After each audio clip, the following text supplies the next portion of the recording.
प्रिय आत्मन, आज हम सत्य की कसौटी देखेंगे कि कैसे जानेंगे कि क्या सत्य है, पैमाना क्या है तौलने का।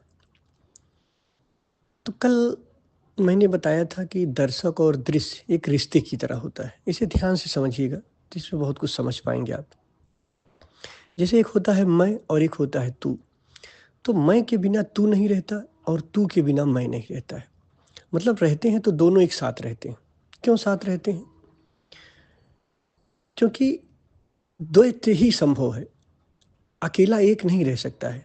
सिर्फ मैं को अगर बचा लिया जाए और तू को खो दिया जाए तो संभव नहीं है। रहेंगे तो दोनों एक साथ रहेंगे, वरना नहीं रहेंगे। यानी कि दोनों घटते हैं तो सापेक्षता में घटते हैं, द्वैत में ही।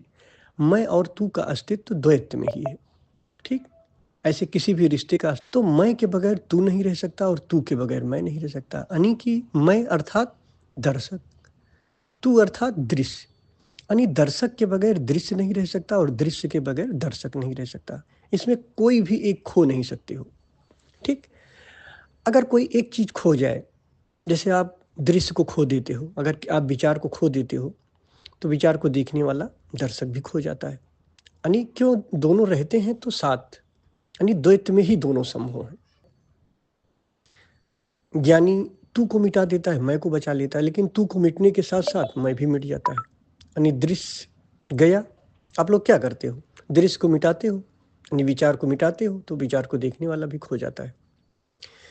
तो दृश्य गया तो दृष्टा भी चला जाता है, यानी दर्शक चला जाता है। तो मैं और तू ये दोनों साथ साथ रहते हैं।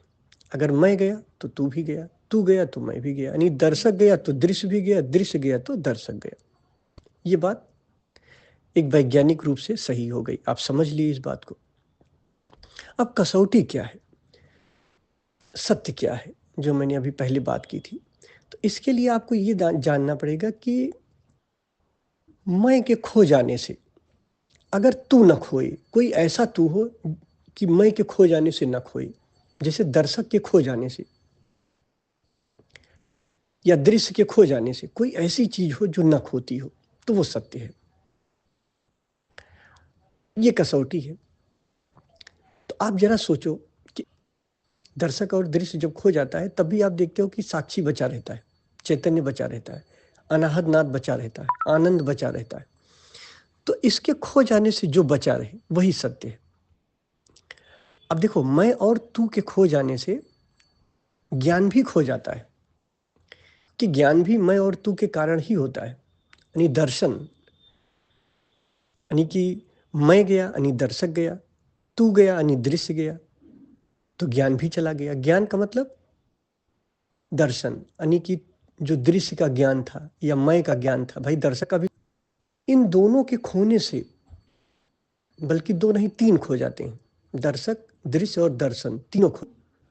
और संसार, संसार माने ज्ञान, जो तू का ज्ञान है, तू का ज्ञान ही तो संसार है, मैं और तू का ज्ञान ही तो संसार है, दर्शन है तो खो जाता है। यानी कि दर्शक गया, दृश्य गया और दर्शन गया, फिर जो बचा रहता है यानी कि साक्षी, चैतन्य, अनाहत नाद, इसका खोने का कोई तरीका नहीं। आप मैं को मिटाते हो यानी दर्शक को मिटाते हो, तो दर्शक को मिटाते हो, दृश्य मिट जाता है, लेकिन अनाहत नाद रहता है, साउंड ऑफ साइलेंस रहता है, या चैतन्य रहता है, आपके होने का अनुभव रहता है, आनंद रहता है। तो ये कसौटी,